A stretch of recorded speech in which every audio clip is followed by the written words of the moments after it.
बिस्मिल्लाहिर्रहमानिर्रहीम। अस्सलाम वालेकुम नाज़रीन। जो कुछ कल मैंने कहा था कमो पेश आज मौलाना फजल रहमान साहब ने वही कुछ कहा है कि जो शामिद कुरैशी की गिरफ्तारी हुई है या पीटीआई के नॉमिनेशन पेपर्स की छीना छपटी हुई है, इसमें पीटीआई का इमेज बिल्ड किया गया है।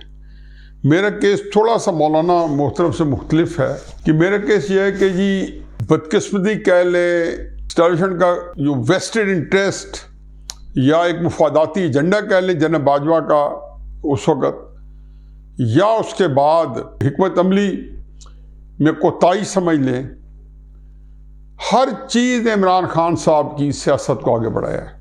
अब अंदाज़ा लगाएं कि सियासत शुरू कहाँ से हुई है।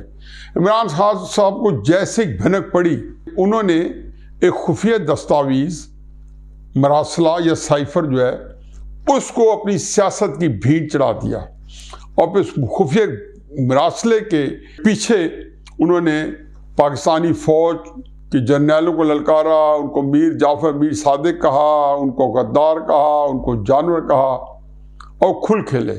और ये बात मैं पहले भी कह चुका हूँ कि जनरल बाजवा जो था वो उसके अज़ाइम बिल्कुल फ़र्क थे। वो कोई इदारे के अज़ाइम नहीं थे। इदारे ने तो ये फैसला किया था 2021 के अंदर जनवरी में कि इमरान खान साहब को हमने हटाना है, और उसके लिए वो मुख्तलिफ जो है हीले बहाने या एक उन्होंने स्कीम बना ली थी।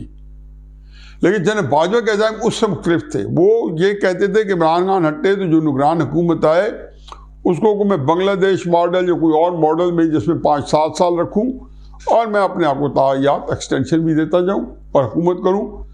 और इस तरीके से जो दशनाम तराजी हो, गालम गलोच हो, वो हुकूमत को, जैसे आजकल भी हुकूमत को ज़द-ओ-कोब हो रही है, एस्टेब्लिशमेंट बहुत कम हो रही है, और हालत में भी ज़द-ओ-कोब हुकूमत हो और मैं एस्टेब्लिशमेंट कम होता या ना होता ये अलग बात है। लेकिन ये बुनियादी तौर पर ये बड़ी आसान सोच है, सादा सोच है, प्रैक्टिकल लगती है, वाइबल लगती है, और इसके अंदर एक दाल दलिया गल सकता है।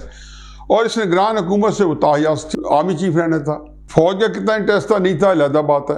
अब इसके तहत उन्होंने इमरान खान साहब की सियासत, मैं तो बार बार कहता हूँ कि इमरान खान साहब के जितने जलसे जुलूस, लॉन्ग मार्च, ये सारे के सारे जनरल बाजवा, जनरल फैज़ हमीद की मदद से हुए हैं।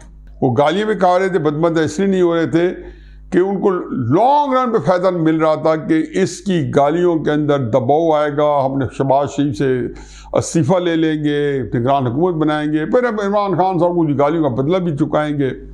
चुका पाते ना चुका पाते, अज़ाइम फिर भी ये थे कि इमरान खान साहब को क्रश तो करना था, लेकिन उस वक़्त तक नहीं करना था, या उस वक़्त उसको तवाना रखना था, ताकतवर बनाए रखना था, जब तक कि शहबाज शरीफ और इत्तेहादी जो हैं वो हुकूमत से जान छुड़ाएं या इस्तीफ़ा दे घर ना चले जाओ, निगराना पर कायम करें, और फिर सुप्रीम कोर्ट में अपनी मर्ज़ी के जजेस तैनात करें। और ये एक लंबा चौड़ा एजेंडा था, बेशुमार दफ़ा आप लोगों को गोशगुजार कर चुका हूँ।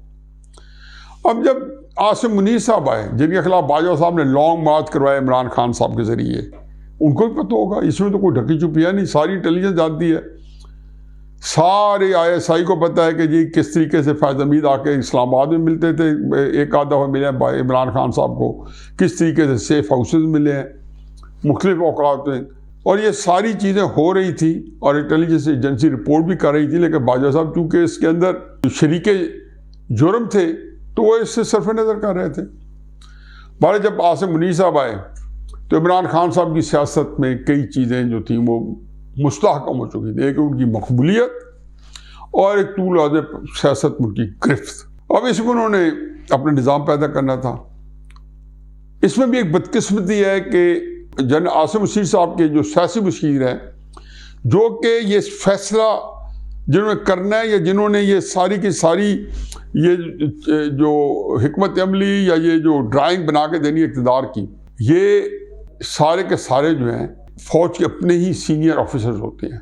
और ये जब आर्मी चीफ माशरा लगाते हैं और सियासत उनके गले पड़ जाती है या उनको करनी पड़ जाती है, या उनको सियासत भी खुद करनी पड़ती है और सियासत को चलाने के लिए का निज़ाम भी खुद ही वज़ा करना पड़ता है, और फिर बाकी भी फ़ौज के पास बड़ी ज़िम्मेदारी उनकी तरबियत होती है, दिफा की, मुल्की दिफा भी खुद करना पड़ता है। जब माशरा लगता है तो उस वक्त भी हमने देखा है कि शुरू के 1 साल 6 महीने 1.5 साल टोटल डिपेंडेंट होते हैं जनरल अयूब हो, याया खान हो, जनरल ज़ियाउल हक साहब हो। थोड़ा उनको एडवांटेज था कि उनको बारा एक और रीज़न थी, कुछ सियासतदानों के साथ उनका वास्ता पड़ गया था। मुशर्रफ हो, ये बिल्कुल सियासतदानों से कोई कनेक्ट नहीं होता। लेकिन इस सूरत में जो आजकल की सूरत हाल है, जहाँ पे जनाब आसिम मुनीर साहब जो है पाकिस्तान की सियासत के, हुकूमतों के, निज़ाम के, आइन के अंदर उसकी गुंजाइश कितनी एक बनती है नहीं बनती, कानून में बनती है नहीं बनती, वो इसके स्याह सफ़ेद के मालिक हैं।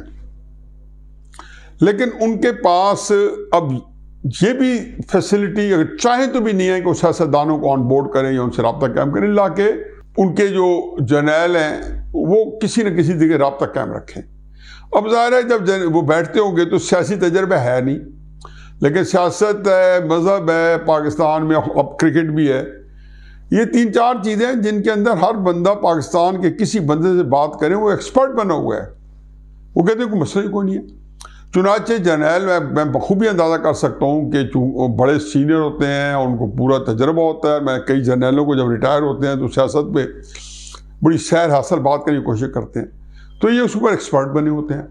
तो क्या मशवरा देते होंगे? मशवरा ये तय हो गया जी कि अब चॉइस ही नहीं थी कि नवाज शरीफ को लाना है। जब नवाज शरीफ आए होंगे, अब ये मैं जनरल आसिम मुनीर साहब की बात कर रहा हूँ, जब ये तय हो गया कि अब इमरान खान साहब को पत्ता कट गया है, शहबाज शरीफ साहब इत्तेहादियों की हुकूमत ने वक्त पूरा करना है, उसके बाद इलेक्शन कराने हैं, और इलेक्शन उस वक्त ये भी तय होगा कि नवंबर में करा देंगे। बंदियाल साहब के जाने के बाद नवाज शरीफ साहब आ जाएंगे और महीने के अंदर इलेक्शन करा देंगे, और शायद उस वक्त उनके ख्याल में ये कि हो भी जाएंगे। अब इस सारी सूरत हाल में फिर कई गौर होगा, 2-3 हमारे समझदार जर्नैलों ने सोचा होगा कि नवाज शरीफ साहब को पूरी एब्सोल्यूट मेजॉरिटी थी, तो माजी में भी इसने मसाइल पैदा किए हैं, तो क्यों न इस दफ़े इनको कोलिशन हुकूमत दी जाए।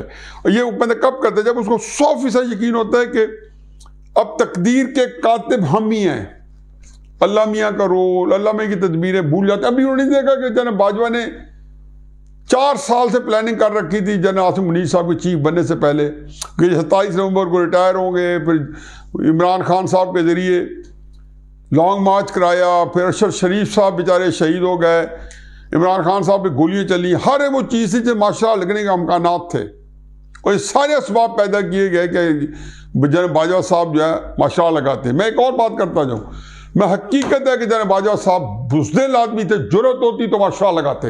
मैंने ये बात जनरल ज़ियाउल हक साहब से पूछी थी कि क्या हालत होती है माशाअल्लाह लगाते वक्त, क्या आपकी ज़हनी कैफियत होती है, बड़ी बेतकल्फी से जनरल ज़ियाउल हक साहब से पूछी थी। बाजवा की बुज़दिली ना सिर्फ ये कि उसके माशाअल्लाह लगाने के इल्जाम में आड़े आई, तकलीफ देह हद तक भारत से भी डरता था। और ये पाकिस्तान की तारीख का अनोखा वाक़या है कि पाकिस्तानी फौज का सिपह सलार ना सिर्फ भारत से डरता था बल्कि डराता था, और यही वजह थी शायद खबरें भारत तक ही पहुंच चुकी थी 5 अगस्त 2019 को बगैर किसी रुकावट हिचकिचाहट के भारत कश्मीर हड़प कर किया। तो आसिम मुनीर साहब को क्या वो रुकवा सके? नहीं। आसिम मुनीर साहब क्यों चीफ बने? क्योंकि वल्लाहु खैरुल माकिरीन, अल्लाह की तदबीर थी कि उन्होंने बनना है। अब जब ये हमारे आजकल जो पिछले आसिम मुनीर साहब के बाद जो टीम एक्टिव हुई होगी और जो कुली मुख्तियार हो गए होंगे पाकिस्तान की सियासत को डिज़ाइन करने में और पार्टियां बनाने में, उन्होंने फिर इस्तेकाम में पाकिस्तान पार्टी को फ्लोट किया। मैं पहले एक कई दफ़ा बता चुका हूँ कि जरदारी साहब और नवाज शरीफ साहब इनिशियली बड़े डिस्टर्ब हुए, वो दुबई में इकट्ठे हुए। हालांकि उससे पहले जहांगीर तरीन साहब, ओन चौधरी साहब, अलीम खान नवाज शरीफ साहब की तरफ जा रहे थे, बेशुमार लोग जो थे वो जरदारी साहब की तरफ जा रहे थे। वो सारे लोग क्या इस्तेकाम में पाकिस्तान पार्टी में आ गए। और ये तब भी मैंने कहा था इसलिए बनाई गई है कि नवाज शरीफ साहब को एक लिमिटेड हुकूमत देने की। अब क्या पता है कि जी 8 फरवरी को नवाज शरीफ साहब को भी हुकूमत ना दे पाए, हालात कहीं और तरफ ले जाएं। और ये जब आप तब ये काम करते हैं जब हकीकत यह है कि जो काम हो सकता है फिर वो भी नहीं होता। अब जो हुकूमत आप 8 फरवरी को या पिछले साल नवंबर में नवाज शरीफ साहब को देना चाह रहे होंगे शायद अब ना दे पाए। लेकिन एक जो बात मेरा आज का मौजू है, जो मैं मेरा ख्याल में 2-4 मिनट में इसको क्लोज करता हूँ, कि ये सारे वाक़यात बाजवा साहब के वक्त में इमरान खान साहब को तवाना किया गया, ताकतवर किया गया, एक इंतहाई ईवल थिंकिंग की वजह से, एक मुजरमाना सोच की वजह से कि इन बाजवा शहबाज शरीफ को रिजाइन कराता, निगरान हुकूमत बनती, वो सुप्रीम कोर्ट के 5 जजेस लेके आता जो कि उसमें खाली स्लॉट थी, और फिर निगरान हुकूमत ने काजी फैज़ ईसा साहब का मकू ठपना था, और 27 नवंबर को जनाब मुनीर ने रिटायर होना था। फैज़ अमीर को कहीं ना कहीं एडजस्ट करके एक 2 साल की एक्सटेंशन दे के वादा फर्दा के ऊपर खुद उन्हें 2 साल के लिए आर्मी चीफ बन जाना था। और फिर कल किसने देखी है, मजा लिया आज का। अब इसके बाद अगर कोई ये समझता है कि इमरान खान साहब की सियासत को कोई ख़त्म कर सकता था तो नामुमकिन बात थी। नवाज शरीफ साहब की सियासत ख़त्म नहीं हुई, इससे पहले जुल्फ़िकार अली भुट्टो साहब की सियासत ख़त्म नहीं हुई। इमरान खान साहब की सियासत तो इन हालात में परवान चढ़ी है।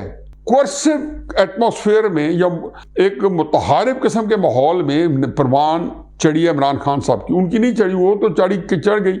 बल्कि नवाज शरीफ साहब वगैरह तो इतना ताउन भी बहुत कुछ करते रहे। 2018 तक में शहबाज शरीफ साहब की जो पार्टी थी, जब उन्होंने कहा था कि वोट को इज्जत दो का बयानिया ख़त्म करके उन्होंने खिदमत का वोट दो का बयानिया दिया था, तो मतलब ये था कि जो पहले एक थप्पड़ एस्टेब्लिशमेंट से मुंह पे खाया तो दूसरा मुंह हाजिर कर दिया कि आप दूसरा थप्पड़ इसमें मारें। ये वो बयानिया था कि दूसरा गाल हाजिर है। तो ये खाम ख्याली थी कि जनाब मुनीर साहब कितने मैयत लेते, कितने ज़हीन लोग बिठाते, इसकी सियासत को सियासत से हैंडल किया जाना था। क्योंकि इमरान खान साहब को अब हैंडल करने की बजाय आपने उन लोगों को हैंडल करना था जो इमरान खान साहब की सपोर्ट में इकट्ठे हो गए हैं, जिनकी तादाद बहुत बड़ी है, और उसको आप बेशक जितना मर्जी कम करें है तो साइजेबल। उनके अंदर एस्टेब्लिशमेंट के लिए, दायरे के लिए इंतहाई नफरत भी और गुस्सा भी। तो वो आप देखें कि उसका ग्राफ कभी बना के देखें तो 2022 से मार्च अप्रैल से वो अगर यहाँ पे 5 पॉइंट से शुरू हुए तो आज वो 90 पे, वो ग्राफ 90 पे पहुंच चुका है। यानी कि बिल्कुल 100 के करीब है। जिस मुल्क के अंदर आपकी कौम जो है इदारे के बारे में ये रवैया अपना ले तो आपके लिए महदूद हो जाता है। फिर आप इमरान खान साहब जो है वो अपनी जंग जीत चुके हैं। मैं तो कितने वो कहा कि आप उनको मार दें, जिंदा रखें, आप वो अपनी जंग जीत चुके हैं। अब ये जो मशवरा देने वाले होंगे जनरल आसिम मुनीर साहब को, मैं समझता हूँ कि पिछले 3-4 महीने से जो मशवरे दे रहे हैं फ्रस्ट्रेशन में दे रहे हैं। कुछ लोगों की इमेज बिल्डिंग कर रहे हैं, लेकिन इमेज बिल्डिंग तरीके साहब की हो रही है। अगर किसी बंदे से पेपर छीन के उसकी इमेज बिल्डिंग की गई है, अगर किसी बंदे को बेईमाना तरीके गिरफ्तार करके जेल में रख के इमेज बिल्डिंग की गई है, तो असल इमेज बिल्डिंग तरीके इंसाफ की हो रही है। ये काम तो तब आते हैं ना, पहले तरीके इंसाफ की कोई मक्कू ठप्पा जा सकता। अगर वही आपके कंट्रोल से बाहर हो गई और अफरी तो इतना बड़ा हो गया है कि वो आप उसको हड़प भी कर सकता है या आपके लिए एक लाजनहल मसला बन चुका है, तो आप कहाँ जाएंगे।